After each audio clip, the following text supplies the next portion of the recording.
ഈ പൂ കണ്ടിട്ടുണ്ടോ? ഏതാന്ന് ചിലർക്കൊക്കെ മനസ്സിലായിട്ടുണ്ടാവും. കാരണം ഇത് ഒരു വൈൽഡ് ഓർക്കിഡാണെന്ന് നമുക്ക് പറയാം. വൈൽഡ് ഓർക്കിഡ് തന്നെയാണ് കേട്ടോ.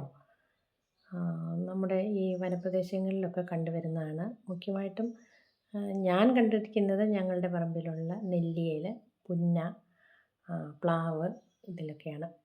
അപ്പോൾ ഞാൻ ഇടുക്കിയിൽ നിന്ന് അവിടുത്തെ തേയിലത്തോട്ടത്തിൽ നിന്ന് അതിൽ നിന്ന് പറിച്ചെടുത്തുകൊണ്ട് വന്ന് വെച്ചതാണ്. ഇപ്പോൾ 2 വർഷമായി ഇതിൽ പിടിപ്പിച്ചിട്ട്. എൻ്റെ കുളത്തിൻ്റെ ആലും വെച്ച് പിടിപ്പിച്ചിട്ടുണ്ട്. 3 തരത്തിലുള്ള ആലുണ്ട്. അപ്പോൾ അതിലൊരെണ്ണത്തിലാണിത് ഞാൻ വെച്ച് പിടിപ്പിച്ചിരിക്കുന്നത്. ഇത് ഉണ്ണീശോപ്പൂ എന്ന പേരിലാണ് ഞങ്ങൾ വിളിക്കുന്നത്. ഉണ്ണീശോപ്പൂ എന്നാണ് കേട്ടോ. കൊച്ചിലേ തൊട്ട് നമുക്ക് അറിവായ കാലം തൊട്ടേ ഈ പൂക്കൾ ഞങ്ങളുടെ നെല്ലിയിൽ, ഈ ഏലത്തിനകത്തും തേയിലക്കാടിനകത്തുമൊക്കെ നെല്ലിയിലും പുന്ന അങ്ങനെയുള്ള മരത്തിലെല്ലാം ഉണ്ടാകും. നല്ല കൊല ആയിട്ടുണ്ടാകും.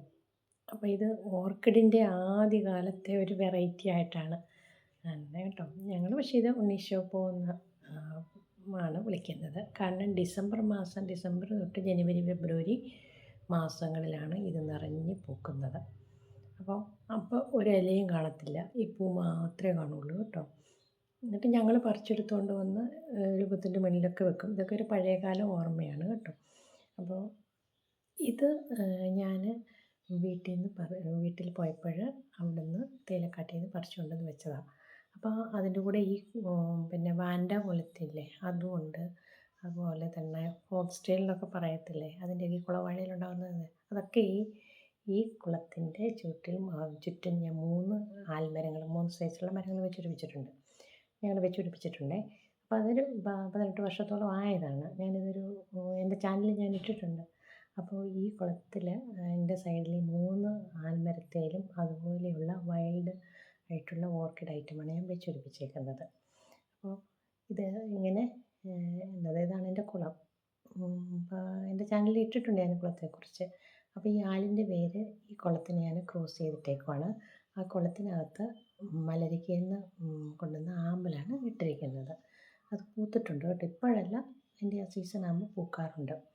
അപ്പോൾ ഈ ഉണ്ണീശോപ്പൂ എന്ന് പറയുന്നത് ഡിസംബർ തൊട്ട് ജനുവരി, ഫെബ്രുവരി മാസം ഉണ്ടാകുന്നത്. അപ്പോൾ ഈ ഡിസംബർ മാസത്തിൽ ഇത് ഇങ്ങനെ പൂത്ത് വരുന്നതുകൊണ്ടാണ് ഉണ്ണീശോപ്പൂ എന്നുള്ള പേര് തന്നെ. പിന്നെ അതിൻ്റെ അകത്ത് ഉണ്ണീശോയുടെ ഷേപ്പ് ഉണ്ടെന്നാണ്, രൂപത്തിലുള്ള ഒരു ആകൃതി ഉള്ളത് കൊണ്ടാണ് നമ്മൾ ഉണ്ണീശോ എന്നിങ്ങനെ. അതുപോലെ തന്നെ ഈ ഉണ്ണീശോപ്പൂവാണ് ഇത് യോസേപ്പ് പിതാവിൻ്റെ കയ്യിലിരിക്കുന്ന പൂവിന് സദൃശ്യമുള്ളതാണ്. അത് തന്നെയാണോ എന്നറിയത്തില്ല. അതിനോട് സാമ്യമുള്ളത് കൊണ്ട് തന്നെയാണ് ഇതിനെ ഉണ്ണീശോപ്പൂ എന്നും വിളിക്കുന്നത് തന്നെ. അപ്പോൾ അതുപോലെ തന്നെ നല്ല ലില്ലി എന്ന് പറയുന്നത് സമാധാനം വൈറ്റാണ്. അങ്ങനെ ഇതിന് ഒത്തിരി പ്രത്യേകതകളുണ്ട്. അപ്പം എൻ്റെ ഒക്കെ ചെറുപ്പത്തിൽ നമ്മൾ ഓർക്കിഡ് എന്നൊക്കെ ഇന്നലെയൊക്കെ കേൾക്കുന്നത്, അന്ന് ഇതൊക്കെ ഒരു ഭയങ്കര ഒരു അത്ഭുതമായിട്ടാണ് കാണുന്നത്. മരത്തിലിങ്ങനെ ഒരു ഇലയില്ലാതെ ഒരു തണ്ടിലിങ്ങനെ കുറേ പൂക്കളിങ്ങനെ കൊലയായിട്ട് ഉണ്ടാകുന്നത്. അപ്പോൾ സ്വാഭാവികമായിട്ടും പിള്ളേരായ സ്ഥിതിക്ക് ഞങ്ങൾ വിളിച്ച് പറിച്ചുകൊണ്ട് വരും, ഒടിച്ചെടുത്തും ഒക്കെ കളയും. ഇന്നാണെങ്കിൽ അതിനെ ഏറ്റവും നന്നായിട്ട് ഞാൻ സൂക്ഷിച്ച് വെച്ചിരിക്കുന്നത് കണ്ടോ. അതിൽ എത്ര മൊട്ടുകളാണെന്നറിയാമോ? അതിൻ്റെ ഓരോ തണ്ടിലും മൊട്ടുകളുണ്ടായിട്ടുണ്ട്. അങ്ങനെ മൊട്ടുണ്ടായി ഇരിക്കുന്നത്. അപ്പോൾ നിങ്ങളുടെ ഒക്കെ ആരുടെയെങ്കിലുമൊക്കെ വീട്ടിൽ ഇതുണ്ടാവും കേട്ടോ. പ്രത്യേകിച്ച് ഈ ഹൈ റേഞ്ച് മേഖലയിലുള്ളവർ തേയിലത്തോട്ടവും ഏലത്തോട്ടവും അതുപോലെ തന്നെ കൃഷിസ്ഥലങ്ങളുള്ളിടത്ത് ഈ പുന്ന, നെല്ലി ഇതിലാണ് ഇത് നന്നായിട്ട്, പുന്നമരത്തേലാണ് ശരിക്കും ഞാൻ കൊലയായിട്ട് നന്നായിട്ട് പൂത്ത് കിടക്കുന്നത് കണ്ടിരിക്കുന്നത്. അപ്പോൾ അതുപോലെയുള്ള മരങ്ങൾ പ്ലാവിൽ ഒക്കെ ഉണ്ടാവും. അപ്പോൾ ഇതൊരു വെറൈറ്റി. ഇപ്പം ഓർക്കിഡിൻ്റെ ഒരു ശരിക്കും പറഞ്ഞാൽ ഞാനിപ്പോൾ ചിന്തിക്കുന്നത്, ഞാനിപ്പോൾ ഓർക്കിഡ് വളർത്തുന്നുണ്ടല്ലോ. അപ്പോൾ എൻ്റെ മനസ്സിൽ ഓർക്കിഡിൻ്റെ ഒരു ബേസിക്കായിട്ടുള്ള ഒന്നാണിത്. ഓക്കെ.